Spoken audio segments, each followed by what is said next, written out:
I hope you are doing well. आज की इस वीडियो में हम क्लर्क पाकिस्तान आर्मी का जो पेपर होता है उसके बारे में चंद इन्फॉर्मेशन शेयर करेंगे और उसका पेपर पैटर्न क्या होता है उसको आज हम कम। बेसिकली क्लर्क का जो पेपर होता है वो बहुत ही आसान होता है अगर आपने एफएससी किया हुआ है या मैट्रिक किया हुआ है। बेसिकली ये एफएससी के बाद ही क्लर्क का पेपर लेते हैं पाकिस्तान आर्मी में। अगर आपने एफएससी किया हुआ है, एफए किया हुआ है, तो आपके लिए बहुत आसान है कि आप इस पेपर को हल कर सकें। फर्स्ट ऑफ ऑल अगर क्लर्क का पेपर की एलिजिबिलिटी देखी जाए तो वो यही है कि आपने एफएससी क्लियर की हो और उसके साथ आपके 60% से ज़्यादा नंबर होने चाहिए। इस वीडियो में हम डिस्कस कर रहे हैं क्लर्क का पेपर। तो क्लर्क के पेपर में बेसिकली इस 8 से 9 क्वेश्चंस होते हैं जिसमें डिफरेंट इंग्लिश होती है, करंट अफेयर होता है, कंप्यूटर होता है, स्टडी के क्वेश्चंस भी होते हैं। बेसिकली जब आप क्लर्क का पेपर देते हैं उससे पहले आपका सिपाही का टेस्ट भी होता है। सिपाही के टेस्ट में अगर आप क्वालिफाई कर जाते हैं, इस पेपर को डिस्कस करते हैं, इसका पेपर पैटर्न और फॉर्मेट देखते हैं। तो इसके अंदर जो पहला क्वेश्चन आता है, क्वेश्चन आपके साथ शेयर किए हैं, ये पास्ट पेपर से ही लिए गए हैं और यही क्वेश्चंस पहले वाले पेपरों में पाकिस्तान आर्मी के अंदर पूछे गए हैं। पहला क्वेश्चन है ट्रांसलेट इनटू इंग्लिश। वहाँ पर आपको उर्दू में फ़िक्रे दिए होते हैं, उनको आपने इंग्लिश में ट्रांसलेट करना होता है। जैसे कि यहाँ पर पहला फ़िक्रा है, मैं किताब पढ़ रहा हूँ, I am reading a book. वो स्कूल जा रहा है, he is going to school. हम खेल रहे हैं, वी आर प्लेइंग। मतलब इस तरह के यानी कि छोटे छोटे फ़िक्रे होते हैं जो कि नॉर्मल रूटीन में हम बोलते भी हैं और एक 8th क्लास के बच्चे को भी पता होता है। क्योंकि क्वेश्चन नंबर 2 जो होता है उसके अंदर आपने इंग्लिश से उर्दू में ट्रांसलेट करना होता है और ये बेसिकली प्रोवर्ब्स आपको देते हैं कि आपने प्रोवर्ब्स को इंग्लिश से उर्दू में कन्वर्ट करना है या उर्दू से इंग्लिश में। ये पैटर्न आपका तब्दील होता रहता है। तो इसके अंदर पहला जो क्वेश्चन है, आस्ट्रिच इन टाइम सेव 9, वक्त पर किया गया काम बड़ी मुश्किल से बचाता है। तो क्वेश्चन नंबर 2 है, इसके अंदर action speaks louder than words. इसका मतलब होगा अमल अल्फाज से ज़्यादा ज़ोर से बोलता है। नंबर थर्ड क्वेश्चन है, Rome was not built in a day. Rome एक दिन में नहीं बनता। उसके बाद क्वेश्चन है, don't count your chickens before they hatched. अंडे से बच्चे निकलने से पहले ही गिनती मत करो। Necessity is the mother of invention.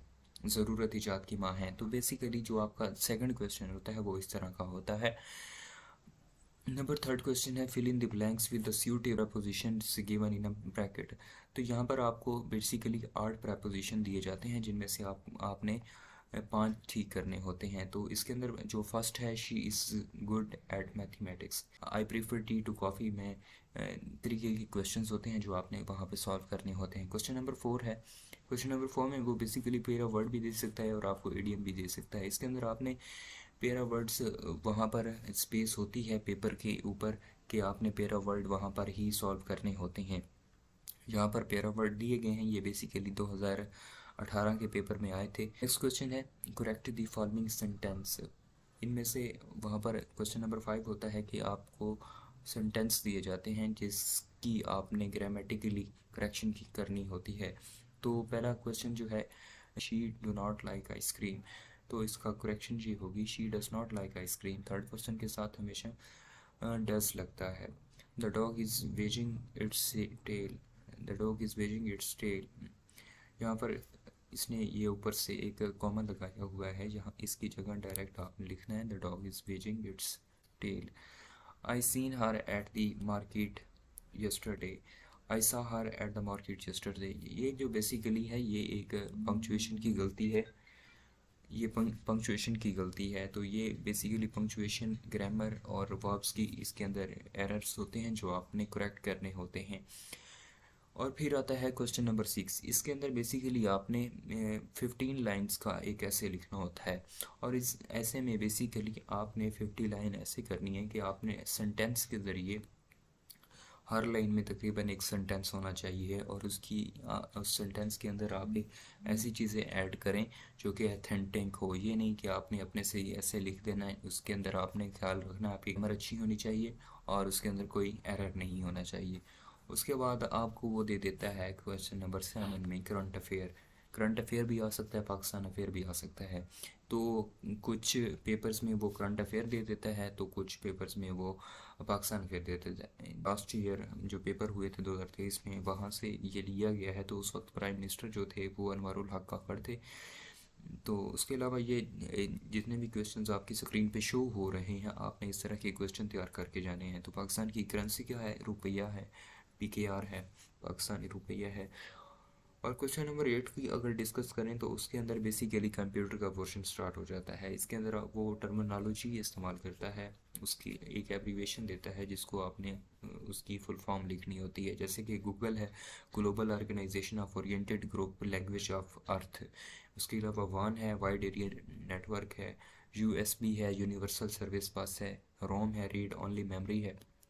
Land है, लोकल एरिया नेटवर्क है।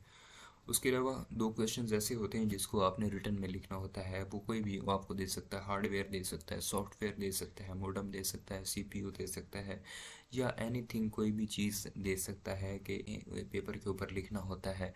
तो ये वाले क्वेश्चन जो हैं आपके पेपर के अंदर पूछे जाते हैं। क्वेश्चन नंबर 9 वहाँ पर आता होता है एक्टिवाइज, पैसिवाइज या डायरेक्ट इनडायरेक्ट आ जाते हैं। वो उसकी मर्जी होती है, वो पैसिवाइज देते, एक्टिवाइज देते। एक्टिव है, the teacher explain the lesson. तो इसका क्या बनेगा? The lesson is explain by the teacher. They built a new school in the village. A new school was built in the village by them. She wrote a letter to her friend. A letter was written by her to her friend.